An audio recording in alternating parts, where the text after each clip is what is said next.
AI tools got me going every day. Faceless grind, I'm working on my lane. Me 2 times, yeah, we changing the game. Elevate you, brand new, built it from scratch, and I'm teaching you. That's up, that's control. This ain't just content, so we started with dreams and dreams, and it's automate flow to make process clean. No need, just search. With they all on my side, every day, get ChatGPT right for the design. Capture the visual shine. Creative with the plan, so the plan, help a new voice, all year on the board now play. AI tools got me glowing every day.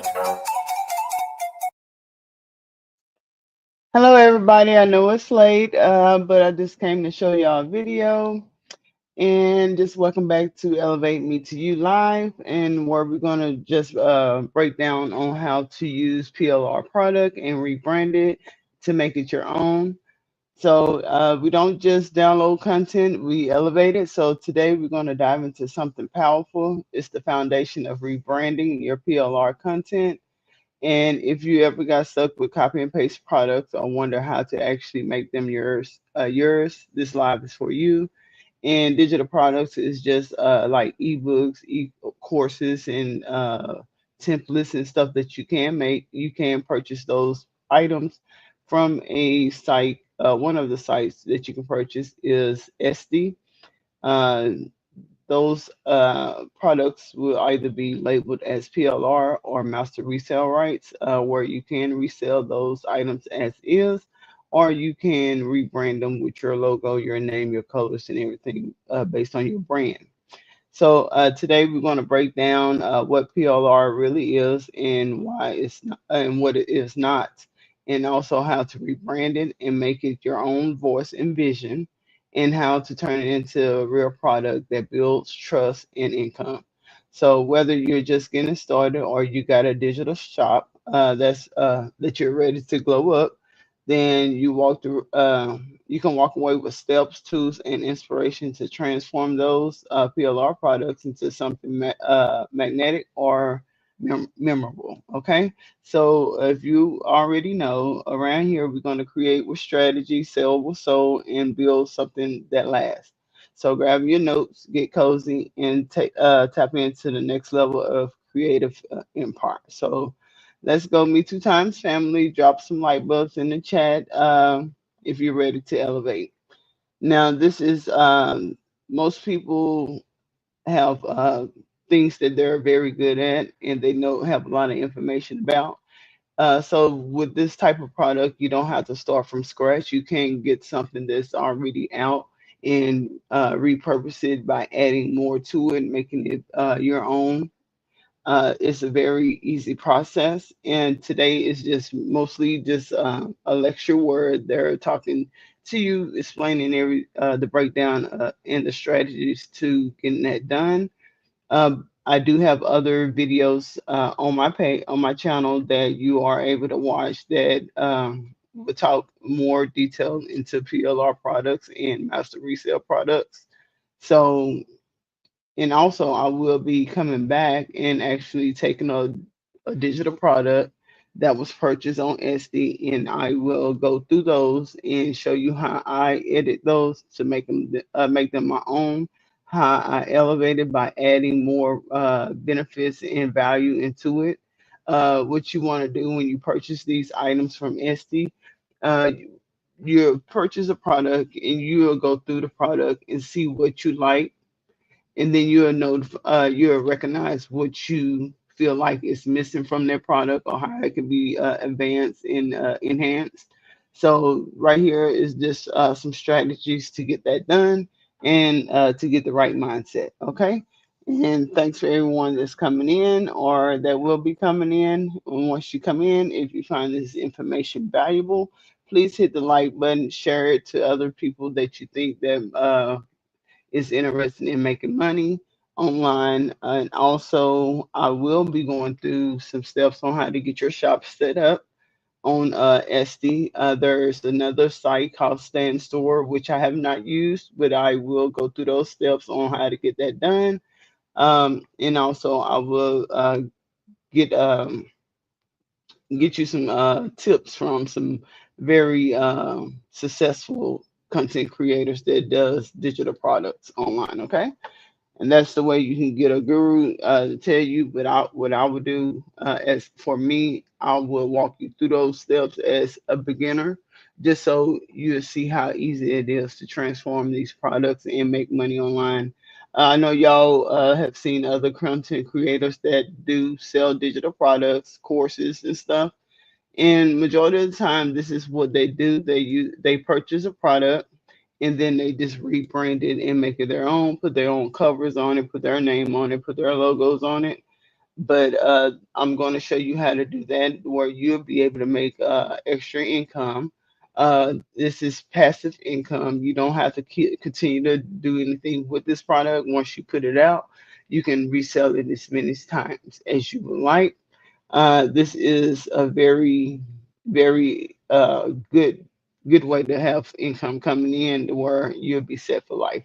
Where you can just keep creating different products, and what you want to do is notify, well, search and do see what shops are doing very good and try to follow that strategy, but do it in your own voice, in your own vision. Okay, so let's get started. This is going to be about an hour, and that's about it. You can also go back and watch the replays, and you can also go watch some videos that I do have posted on my channel about PLR products, and that's private label rights. Okay, PLR stands for private label rights, where you can rebrand and make it your own. So let's get started.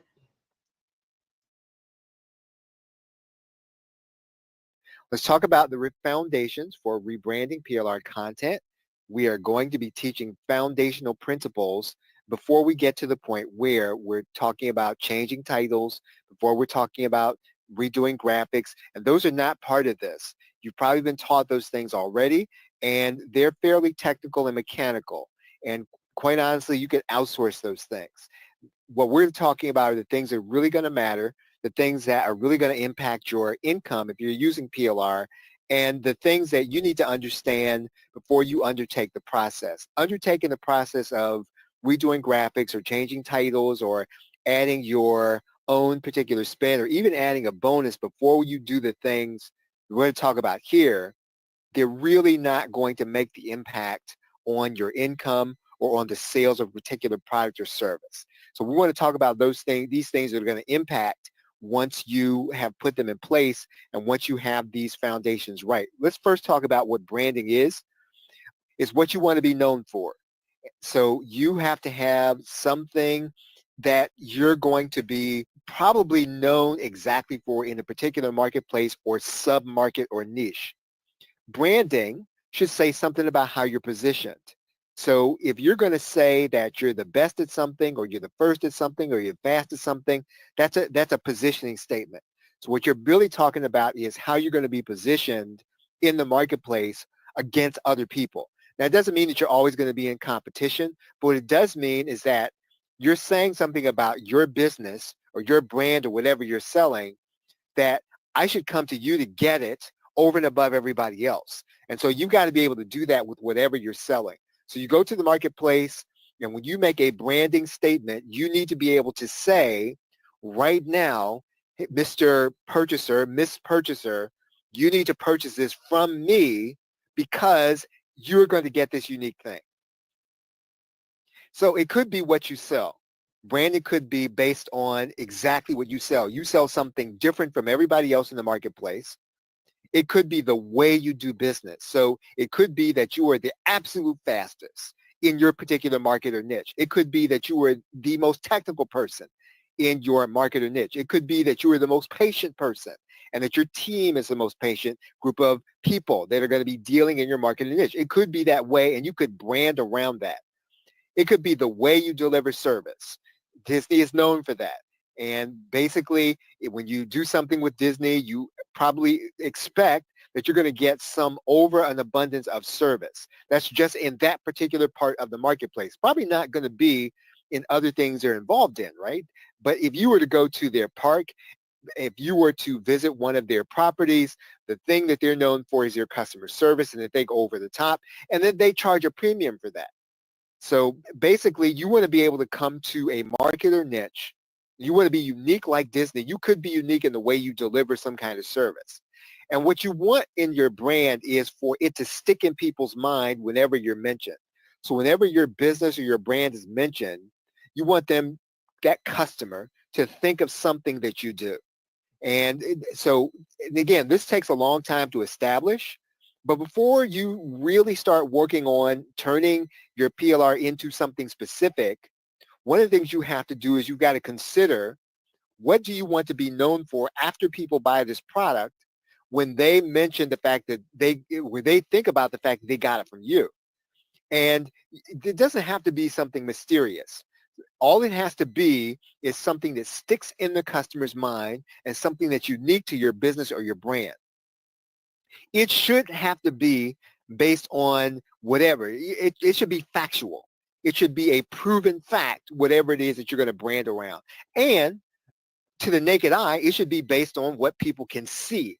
So in other words, there should be no guessing at what your brand is. If you're going to be positioned against somebody else and you're going to say that you've got to come to me for this particular part of, whatever the sub niche or market is, it should be plain. It should be easy to see if you're going to be branding around it. And it doesn't matter what you say about yourself. It only matters what your customer perceives about you or the market perceives about you. So you've got to make your brand clear in the marketplace in the way that it's going to be real to a customer, or it's got to be real to a set of customers, or it's got to be real to prospective customers. And all it's got to be is real in people's minds. It doesn't have to be real in any other way. So it's got to be real in other people's minds.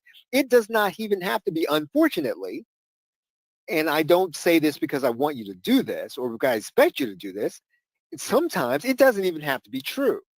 What it has to be is true to a customer in their mind. Sometimes you can go to a particular customer, and if you talk to someone and they may think a company's service is great, and then you go look at the reviews and everybody else had a bad experience. But in that customer's mind, the service was great because they had a great experience. They would go back again. You got to be that kind of certain about your brand so that whatever's going to stick in the customer's mind is going to be true to them. You got to make it true to them and as many of your customers as you can. How do you establish this? So how do you get this from being something that you talk about and actually in somebody's brain? How do you get that so that it becomes your operating principle when it comes to how you do business? You got to be careful about building this brand before you start selling. Now, please do not hold off on launching products until you establish a brand. That is not what I'm saying. You do have to be intentional, though, about what you're building. You've got to be intentional about what you're saying. You got to be intentional about how you're putting and making yourself to be perceived in the marketplace, because you want what the customer perceives to be based on what they see and experience.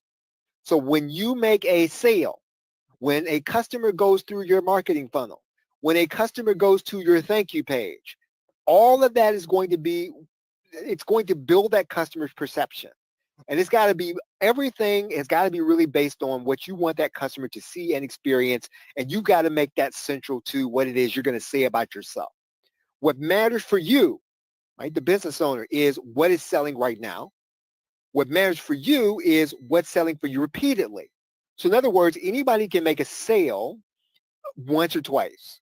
What can you get to sell repeatedly?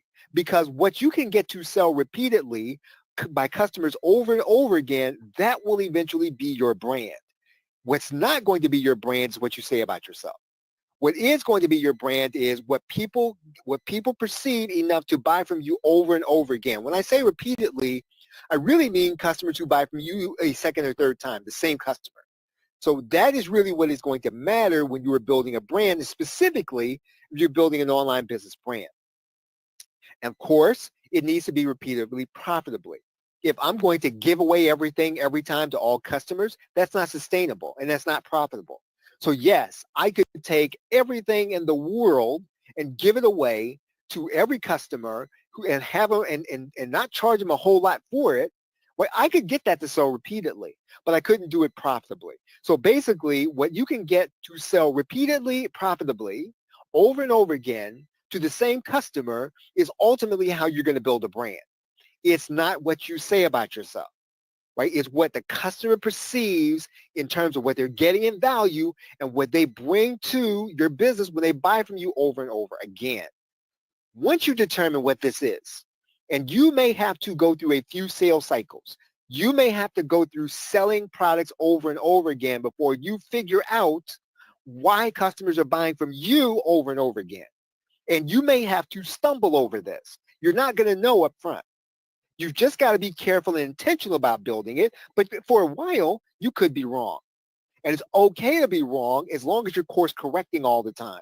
A brand does not instantly fall out of the sky. Many times it's going to be an iteration over and over again before you get it right, before you actually state what your customer is actually perceiving.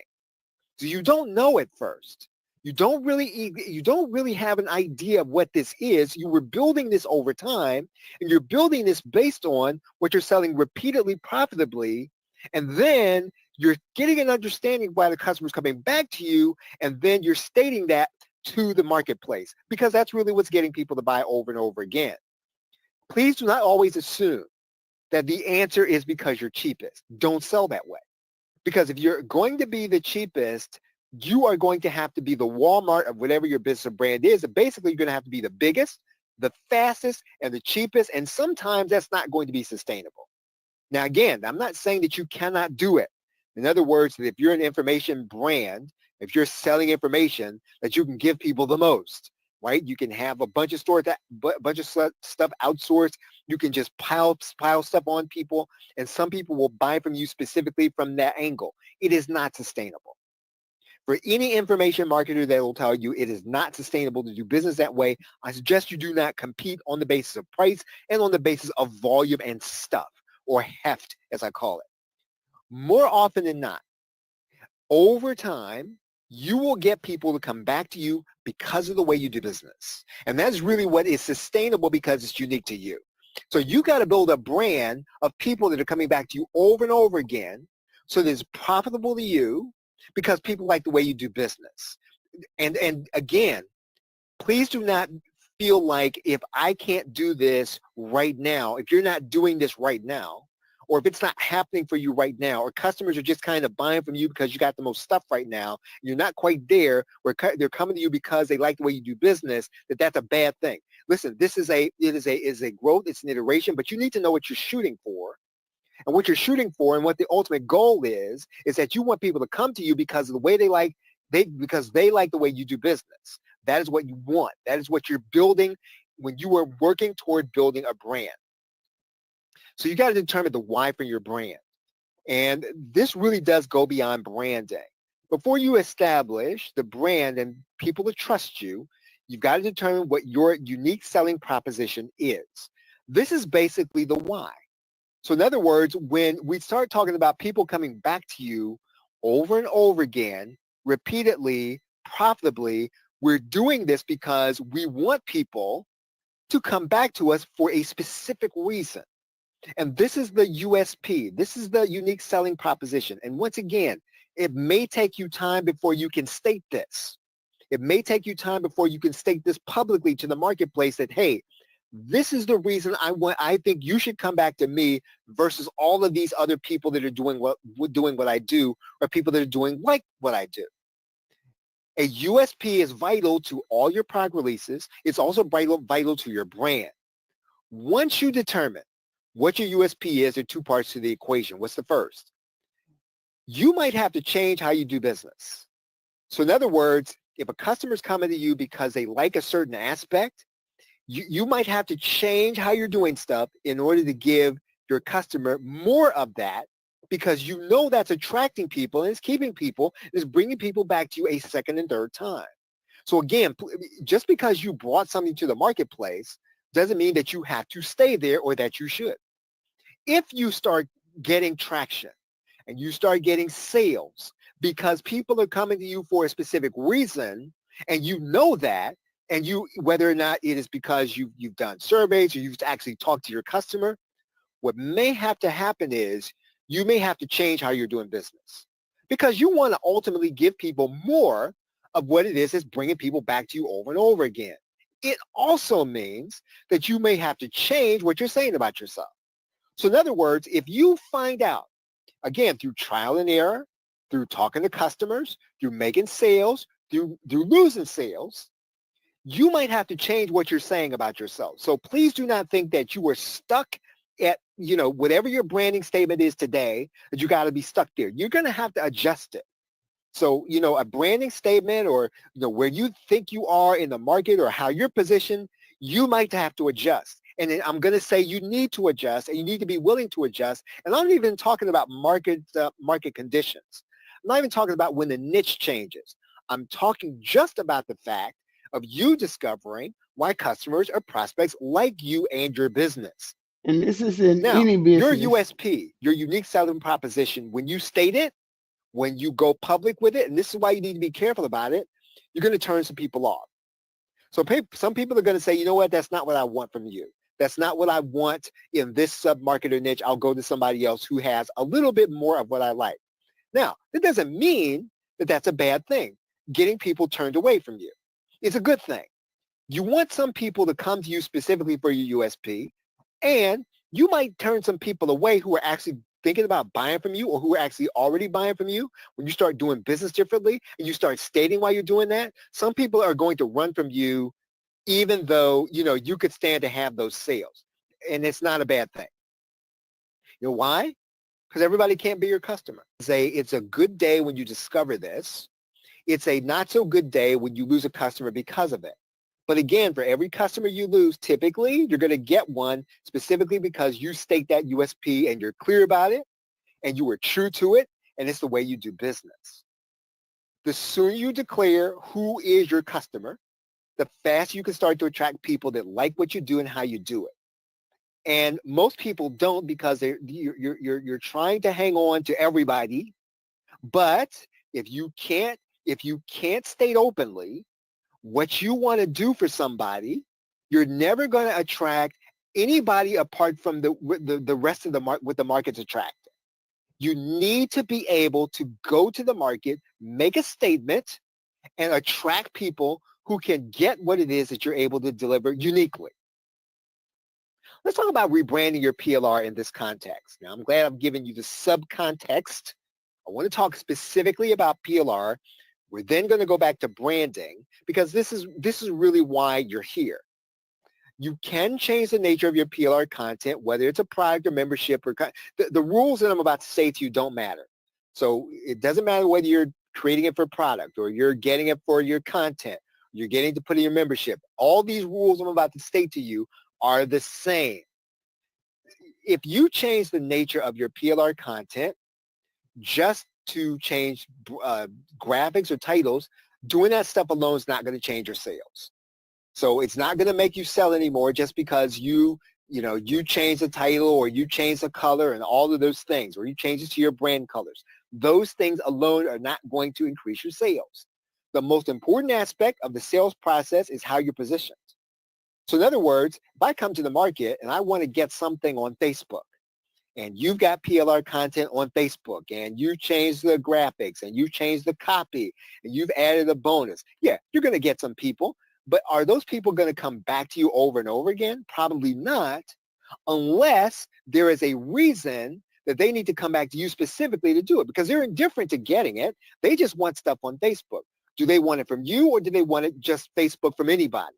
So again, this is really going to matter if you can go to the marketplace and be somebody specific that people need to get things from them, right? How are people going to receive what it is that you're saying about yourself in promotion?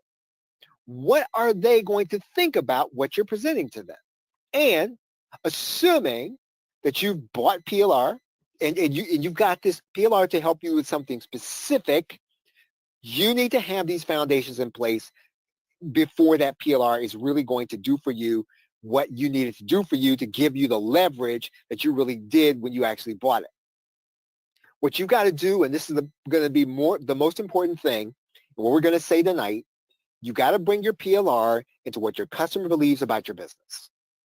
And I'm going to restate that.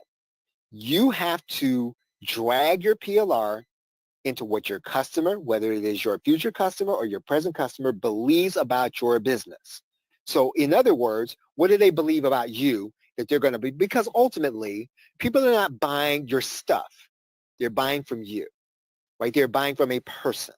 So what does that person, what does the market believe Good about morning, you? Tyrone. What does the market believe about your business? What does the market believe about what you offer? Do they believe that you are the person with the, with the most knowledge? Are they going to believe that you are the person with the contacts? Are they going to believe that you're the person that is the most consistent? Are they going to believe that you are the person who is going to make sure that they get success regardless? You then bring your PLR into that context. So whatever it is that you want the customer to perceive about your business, that is the context you bring your PLR into.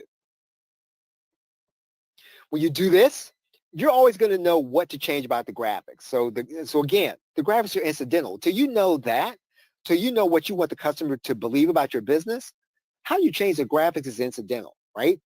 You're going to know what you need to add to the content. Anything else is a guessing game. So if you're trying to slant it toward, let's say, freelancers or whatever you're trying to do, those things are incidental until you know what you want a customer to perceive about you and your business.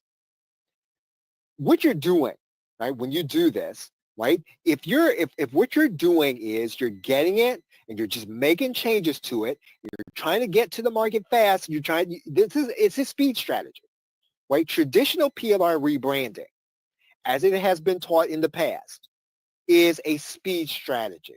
I've got to hurry up and get this redone.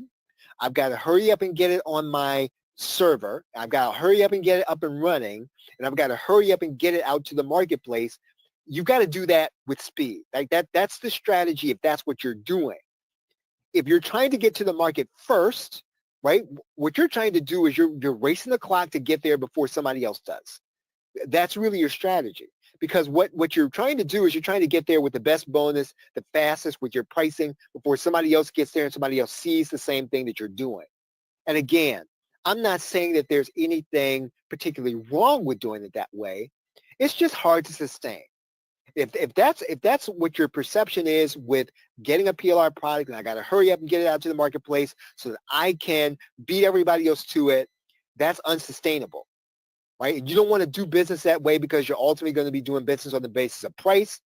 There will always be somebody willing to sell something cheaper than you're willing to sell it. So you might go to the market. I'm gonna drop this to $4.95. You know what? Somebody sees that working. You know what they're gonna do? They're gonna drop it to $3.95. Somebody sees you selling at $3.95. You know what they're gonna do? They're gonna say, I'm gonna give it to you for $2.99. I'm gonna give you twice as much. So again, you don't need to be in a race to the bottom. Right? There's always going to be, and again, and also, don't try to pile on. Don't try to compete solely. I'm not saying not to do this at all. I'm not saying pricing doesn't matter, but please do not try to compete with your PLR solely on the basis of adding the most bonuses. There will always be somebody who's going to be willing to add more bonuses to whatever it is that you're trying to offer. Right? That's not necessarily the way. You're going to need to find a gap in the marketplace. Right, for your brand. I'm not talking about the product right now. I'm talking about your brand, right? So the key is you need to find a gap in the marketplace so that you can take that gap so that you're doing something that other people are not going to do, they can't do, and that they don't do. That's what a USP really does to your brand at the brand level. You're doing something as an information marketer that other people cannot do, that they won't do, even if they could do it, and that they don't do, even if they could do it, and that they would do it, they just don't do it. You got to go in and you got to fill market gaps at that level. It means that people have got to come to you for it if they want it in that way that which you offer it. So listen, rebranding PLR again is more than changing the stuff to it. It's more than changing titles. It's more than adding in your affiliate links. It's more than that. Right? It's adding some kind of X factor. So you got to have some kind of X factor you can bring to something before you go to the marketplace because you're trying to reach customers like yours. And when you're building an audience, what you're trying to do is you're trying to get that audience ready to receive your X factor. So again, all of this is going to take time to do, but all you're doing is you're going to a marketplace, you're filling a gap, you're trying to get somebody to listen to you based on what you provide, and that is how you leverage PLR. When you have an audience that's coming to you because of what you provide, you can do anything with PLR that you want, right? And a lot of what people are spending their time on when it comes to PLR, you won't have to worry about that stuff. What you should be working on is the brand. That is what you need to be working on. What is the brand? What is the gap in the marketplace? Where do I belong? What am I trying to do? Because listen, any other way of trying to rebrand is short-term and less certain. Because if all you're trying to do is beat people to the marketplace, you're trying to beat people to the punch, you're trying to get there faster, you can make sales, but you're not going to make them long-term because you got to outrun everybody. If you try to do what I'm talking about now, which is build an audience that's familiar the way you do business, that's longer term and more certain because nobody else can do it quite like you do, and because customers are coming to you because of the way you do it. Let's talk about rebranding with product delivery. We want to get into the foundation now. I've talked about kind of your mindset when it comes to PLR. I do want to talk about how you're going to execute these fundamentals. What are these foundations? One way you can rebrand is with the way you deliver the product. And I've talked about Dr. Lisa Lang, who is a student of the person that wrote The Goal. And sometimes what you've got to be thinking about is, how can I compete in a way other people can't that I can sustain? So in other words, yeah, I can probably come to the marketplace in a certain way, but how can I do it differently than everybody else in a way that's sustainable for me? You got to build a brand around something that people can't copy. Now, again, it's hard with an information marketing business, but that is really what your brand is trying to do.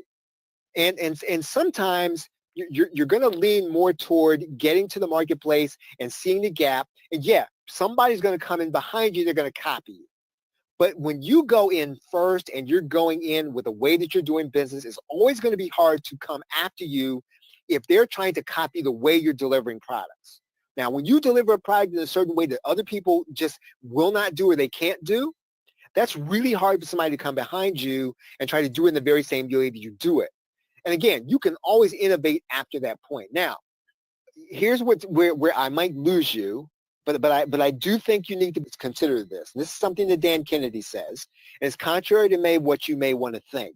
Typically, people have said that you want to do business in a simple way. That's true to some extent.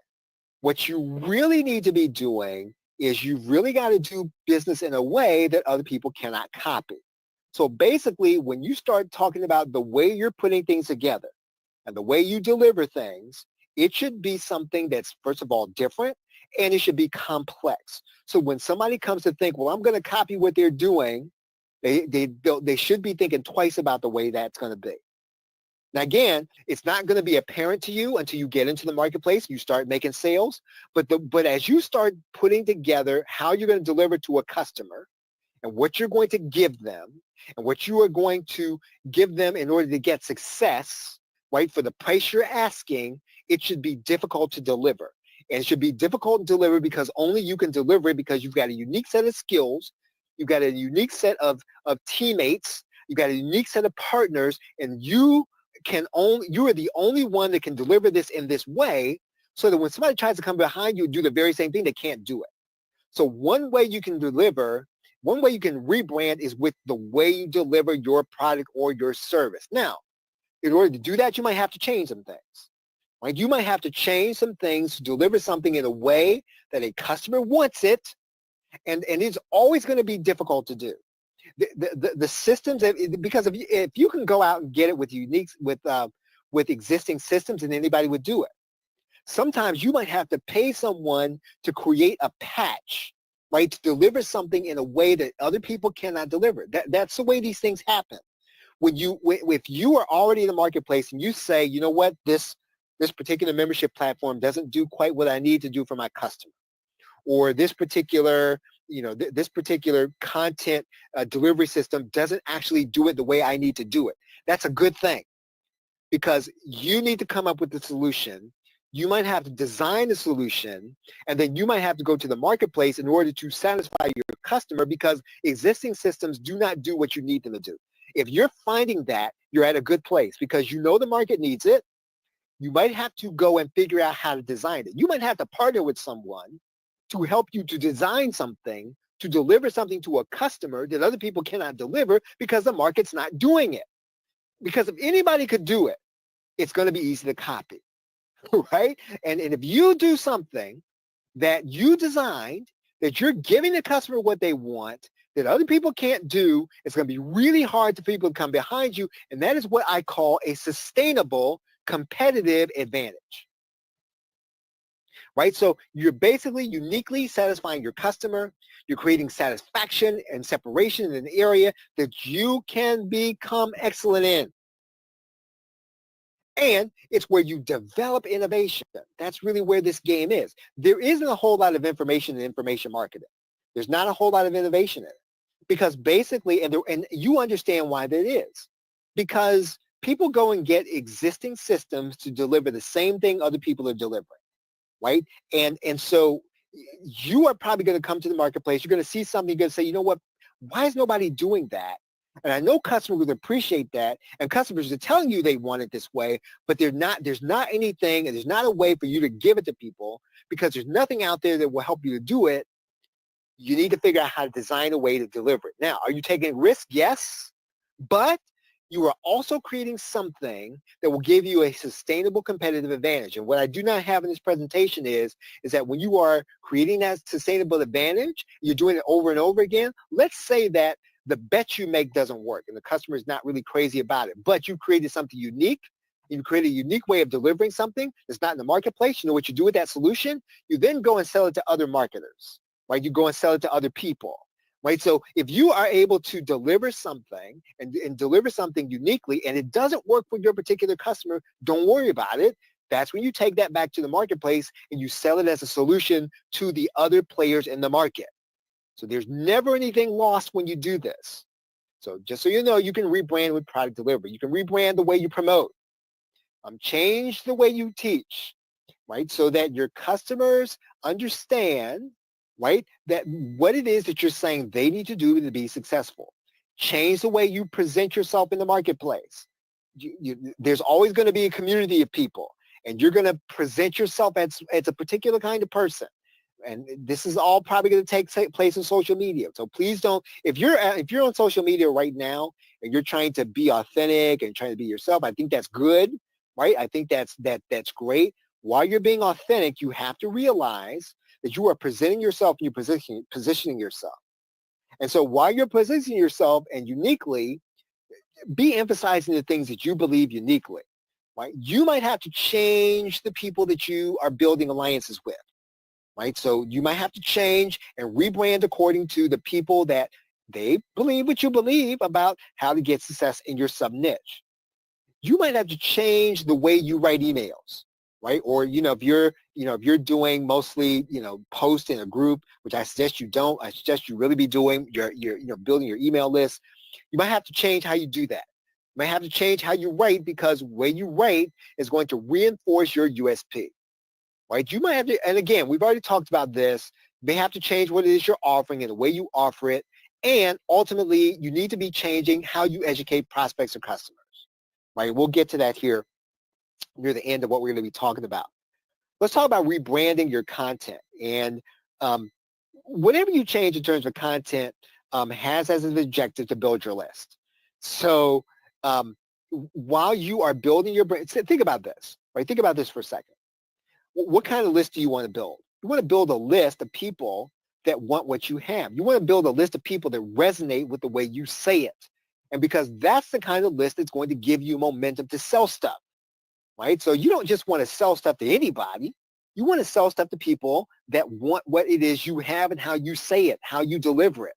So your content has to work to turn people off, right? Again, I know that. You don't want to hear that. Your content ought to turn some people off. It shouldn't bring in everybody. It should bring in only people that are going to be good customers for you. It should state openly what you believe about customers and how your customers are going to benefit, right? If you don't want a certain kind of customer, make sure your copy doesn't say that you want anybody and everybody. So again, now if you've got a lot of direct response language in your sales copy, you're going to bring a certain kind of customer. And I'm not saying that direct response is wrong. I'm just saying whatever you say in your copy, you've got to expect you're going to see the customer that's going to resonate with that copy. So just because you went out and got a copywriter and it's going to convert all kinds of people to buy your product, you might not ever sell another thing to that customer. And that customer that came in that way could be your biggest headache because of the expectation that you set in your sales copy, because you went out and had somebody write sales copy that doesn't know a thing about the kind of customer you want. See, all this branding is going to matter, right? It really does matter. And for a long time, quite honestly, you might have thought that all this stuff doesn't matter. Only all that really matters is selling stuff. It matters, right? If you want to make a second or third sale, and an information marketing business is a lifestyle business. You want to have customers that you like. You want to have customers that like you, right? And that if you had to be in their city, I'm not saying that you need to go stalking your customer, but if you had to be in their city, typically you want to have the kind of customer that you'd like to go to lunch with, that you would like to have as your friend if that were possible. So you're going to have to take a stand on some stuff, right? You're going to have to take a stand in your content. You can't just write stuff and go along to get along and rebrand your content so that it says whatever the search engines need you to say. That's not going to bring you the kind of customer you want. Will it get you search rankings? Yes. Will it bring you the kind of customer you want to bring? Maybe. Right? So again, it doesn't matter what the content is. It can be written, audio, or video. If you do things this way, what I'm telling you, your numbers may never be as high as if you just went out and got anybody and everybody. And you're just going to have to trust me. That's a good thing, right? Ultimately, having a few people who understand what it is you do, who will come through your funnel and buy your higher ticket stuff because they resonate with you, is going to be better than you having a bunch of people who come through your marketing funnel, haven't bought a lot of stuff, but that don't resonate with what you want, and they're taking up your time with questions and complaints and all these other things because they never understood what it is you're trying to do. So your market presence is going to be important, right? Rebrand your market presence. You got to be intentional on social media. So please don't use social media just as a way to catch everybody. If you're commenting on stuff, if you're liking stuff, please just don't do this stuff just to get people's attention.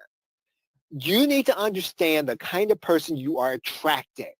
There are some people who, based on their star power, they can say whatever they want, right? Now, if you're that kind of person, that's wonderful, right? If you've got star power in your sub-niche, if that's not what you want to be known for, if you don't want to be a star power person, you don't want to be a famous person, and you're just liking things and you're saying things, then you've got to be careful about this.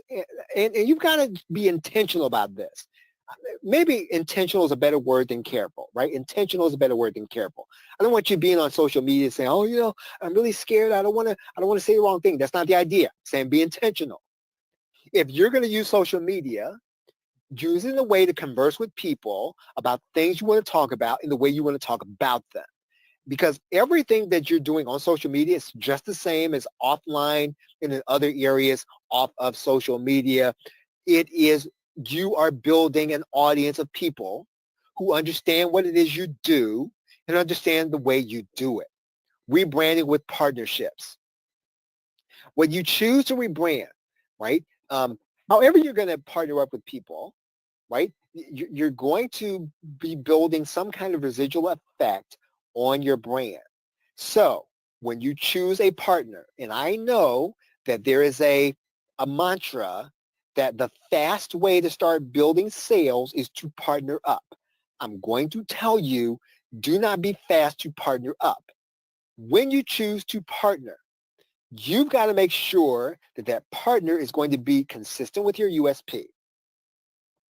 And you can partner up to make sales, but if you don't partner up with somebody who's going to be consistent with USP, you're doing damage to your overall brand. It ought to be consistent with your customers' goals. If none of these things are going to be the case, keep looking for a partner. So don't just partner up with somebody just because you saw them or because they've got a big list in your sub-niche. If they're moving in directions and in spaces that are contrary to the way you move, what you're doing is damage to your long-term brand. And especially true when it comes to integrity issues. So please do not partner up with somebody who has a bad reputation just to get some sales. Rebrand by building your list. This is vital. You should be always making an offer in everything you do, right? Everything you do should be you reflecting your USP. Things that are inconsistent while you're building your list is going to do damage to the brand. That's what we have been saying. Now, if you are going to be promoting some kind of affiliate offer, right, are the people that are coming into your brand, are they going to understand what you're trying to do? Because if people are confused when you send people to something, then I will tell you this. You are doing damage to a long-term brand. And yes, you can make sales. You can make a bunch of money by promoting something, but you can run people off of a list that you've been working to build just by doing one affiliate offer that you confuse people as to why you're promoting this thing. Let me ask you a question. So if you go out and you do an affiliate promotion, have you considered this? What's going to happen when that person becomes a part of that other person's mailing list? Again, you need to be able to think about these things and just not do it just because it's going to bring you in a few dollars. Now, whatever you say about that relationship, it's going to determine how people are going to continue, whether they're going to continue to buy anything from you. So people may not even be willing to buy something from you. If you send people to somebody else's list and they get them all confused, and just because you sent them over there, and then they've got, and again, I'm not saying that your customer, they're children, right? Obviously, your customers are going to be adults, but it ought to be consistent with what you're doing. Rebrand with educational marketing, and you've got to be engaging your customers, and so you need to be doing education. This is a great way of rebranding. So whenever you're in a bind, whenever you are stuck, whenever you are in a rut and you're not making sales, create some kind of educational opportunities that you're going to give away, right? It can be a 30-day challenge. It can be a 7-day challenge. It can be a weekly workshop, whatever it's going to be, right? You're going to give away some expertise. Whenever you get stuck and things are not happening, your list is not growing, start teaching. Right? Start teaching on a regular basis. However you do it. You can do it if you want to do it in person, if you want to do it on webinar, if you want to do it by video, start teaching and giving some content away. Right? The part you give away is what helps your customer become a better customer. So ultimately, even if a person is not yet your customer, what are you going to teach them on? What are you going to train them on? You train your customers how to be a better customer. You train them how to buy from you. Now, you're not going to tell them that, but you teach them how to be successful with what it is that they're buying from you, right? So ultimately, you show them how to get success with the stuff they're buying from you so they have confidence in what they're going to buy from you the next time. There's no specific way to do this as long as you do it on a regular basis. And obviously, you need to make some of the content publicly available. YouTube, Facebook, LinkedIn, wherever you put content, make it publicly available. Some of what you need to do should be only for the people to buy stuff from you. So in other words, not everything you train on should go to YouTube. Yeah, you want people to know about it, but everything shouldn't go there. Some stuff should only be for the people who are on your list. Some stuff should only be for the people who buy more stuff. So if you got a membership, then some training is only for those people. Now, of course, you can monetize that training. So in other words, people inside your membership gets a certain kind of training, sell it to everybody else, right? I'm not saying you ought not monetize it. I'm just saying that everybody doesn't get the same level of training that you're giving to all your customers. Some people only get special things if they buy more from you. The more people spend money with you, the more they get, right? Now, especially if you've got a membership. Now, you need to be in the habit of recording education that's going to be evergreen. So again, so all your training, you should be able to use it for years on end. So when you start training on things, start thinking about, is this going to be good for something that I can reuse over and over again? You might want to take that same training and turn it into a product years from today, right? Always train.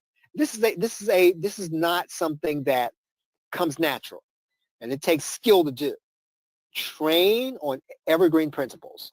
Train on foundational principles. And here's the truth of this. Most people don't teach on these things. So if you train on foundational principles, if you train on the building blocks of your sub-niche, things that are going to be true for all people for all times, most people don't take the time to invest to understand these things. And so they won't be able to train on those things. And what you're going to find is that people are going to gravitate towards you because you're teaching on these things that other people aren't teaching on. And these things are not a mystery. They're just foundational. I will tell you this. People don't have time to learn foundations. They just don't. It's true in anything. If you teach on fundamentals and foundational principles, you will be unique in the marketplace. So if you're going to train people on those things. And so you're going to be able to sell, information products just based on that positioning alone.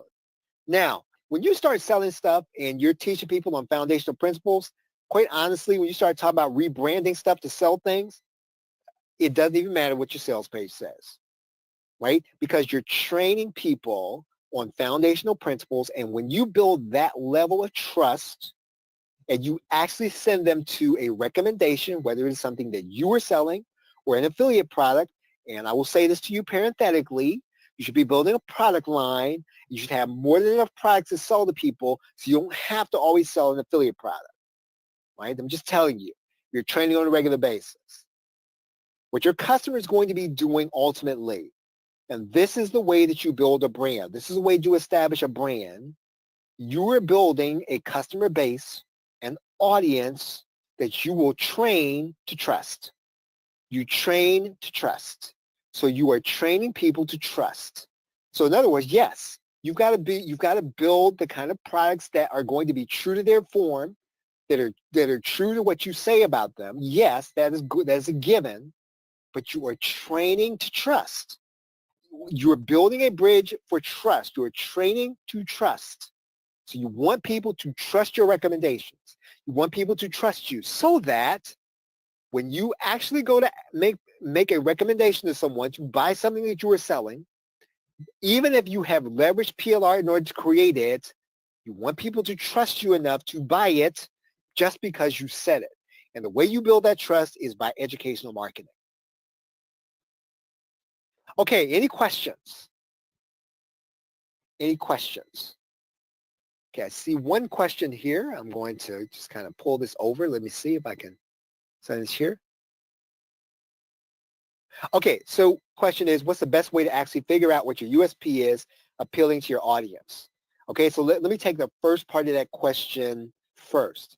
So really, when you start talking about USP, you kind of have to find a gap in the marketplace in a particular sub-niche.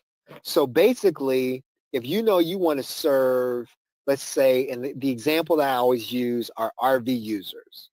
Well, RV users probably have a number of people in this sub-market or niche who are talking to them about building a business. But there's always going to be something, if you know that market, there's something that people are not telling them. And so you got to know that market well enough to be able to figure out, well, what are people not being told? What are they not being shown? What are they not given? And then you've got to figure out how to give people whatever that is, whether it is through instruction, whether it is through your products and services. If what you find is that people are going to buy based on that, whatever that gap is that you figure out, that becomes your USP. And then all you're doing then is you're trying to figure out how to say it. So in other words, what you got to do is you got to see into a specific market or a sub niche, and you've got to make an offer based on what you see as that gap. And if people buy based on that gap, that needs to be your USP. So some of this you will not know until somebody buys something or somebody's buys something.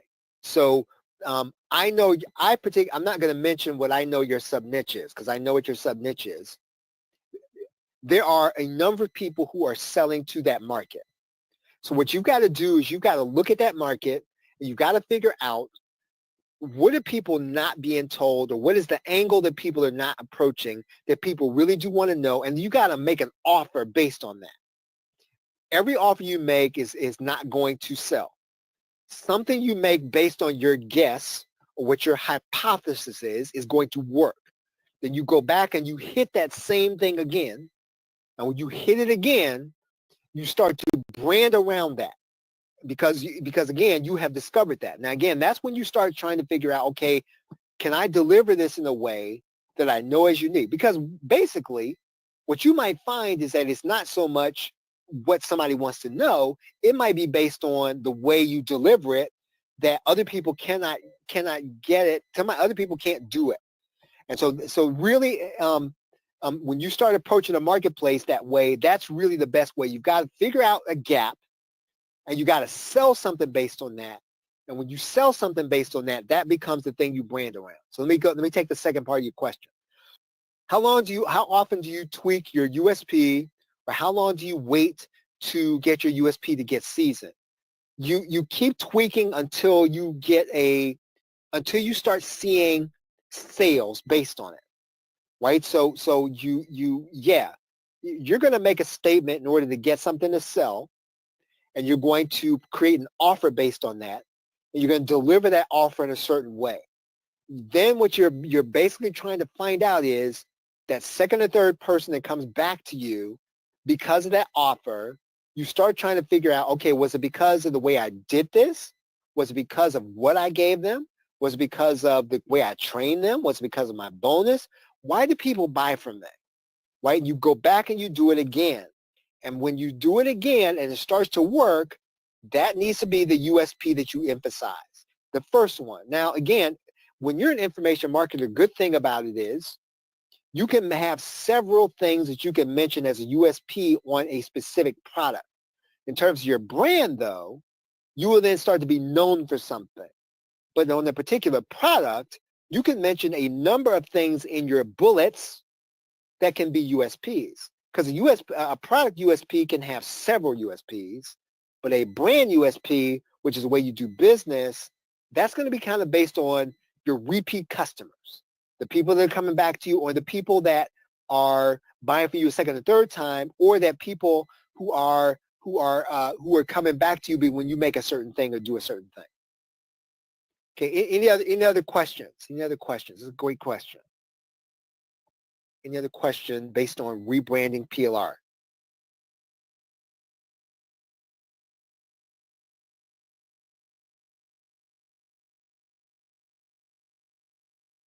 Okay, so that's the end of the video. And also, I just want to go over a few questions that you may have based off this video. So if you're wondering what PLR exactly is and is it legal to sell, yes, PLR is private label rights. And once you contain purchase of that product, then you're allowed to edit it. You can rebrand it or you can resell it. Okay. So depending on your license, though, because you have PLR and you have master resale rights, and also within those PLRs, depending on the owner of that product, then they will let you know what you can and cannot do if they still have ownership or is it fully yours, what you cannot change within it if they have any kind of restrictions. Majority of them do allow you to do everything or anything that you want to do with the product. You can also take, just say if you bought an ebook that had PLR rights to it, you can take that PLR that PLR product and change that ebook and make videos about it, or vice versa. Say if you bought a PLR product that was a video, you can change that into a book, and you can do many. You can make workbooks. You can have courses set up through that same product. It's just repurposing it. So, and also there are tools that you are able to use, kind of like ChatGPT, Canva to redesign it. There's other apps that you can use to enhance it. Just say like CapCut and stuff. Like even on this video, I can actually put things into it just to give you an example of how to modify it as he's going through it. I can do Q&As on it. There's different things that you can do, but you want to kind of figure out what works for you. And even if you never thought about selling any kind of digital products, to say if you're that you know how to cook really good, or you made your own recipes, turn that into a digital product also. Okay, so you can do videos on you cooking. There's many different ways that you can turn anything that you know about or that you love to do and make money off of it. And this is the type of money that you want to aim to try to get is passive income. So just so you can put it out and then you continue to make money on it as long as you're selling it. Okay. And also you want to look at the type of product that you're doing, that you will present because you want it to last forever. That's called an evergreen product. And even if you're a content creator, the way you present your videos, you can make sure that no matter how long down in the future, that people will still resonate with what you provided in that video. Um, so also the way that you can make a PLR product unique is by adding your voice.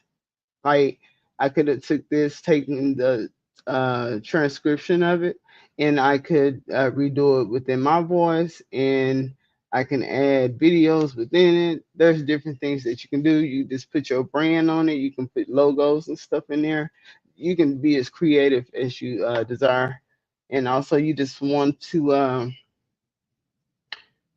let's see. So on PLR products for beginners, like I was saying earlier, you can start with free tools, Canva for your design, ChatGPT for rewriting your product, and like PDF editors and Google Docs. Okay, and that's the way you can tweak the layout of whatever product you doing, and you don't have to be a tech expert. There you're able to try and see what works for you, and also there's additional resources where if you're not sure how to do it, there's tutorials that you can do just to help. Also, you can outsource the part that you're unsure about.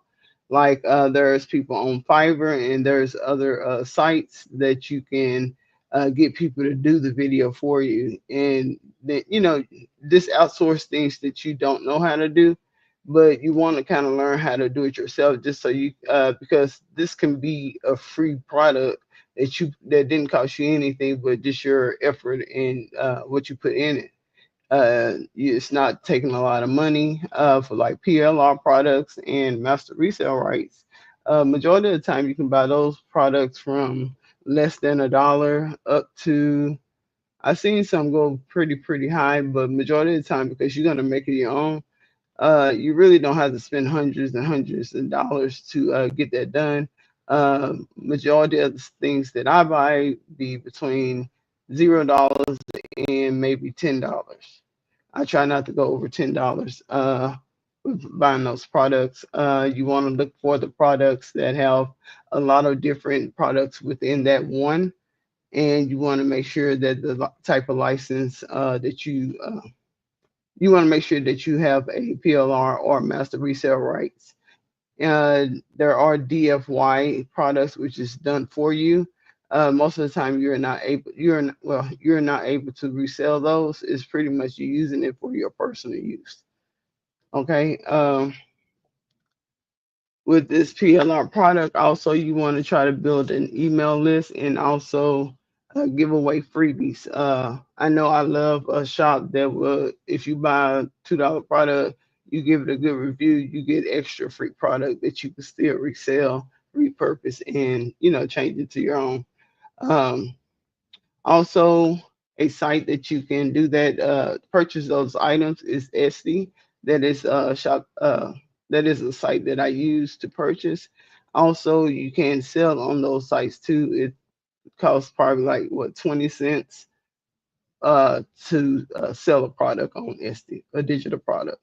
So 20 cents to sell something and make hundreds and more dollars on it, depending on your effort and who your audience is.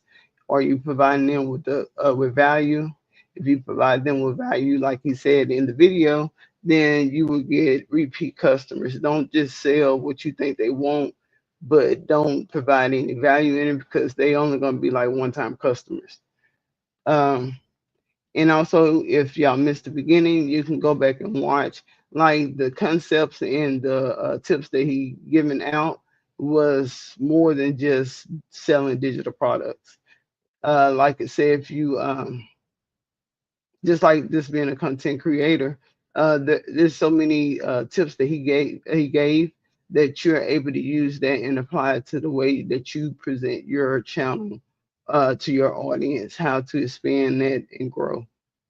Okay, so if anybody don't, if nobody have any questions, that's going to be the end of it for now. And I just want to say thank y'all for coming out and have a great night or morning.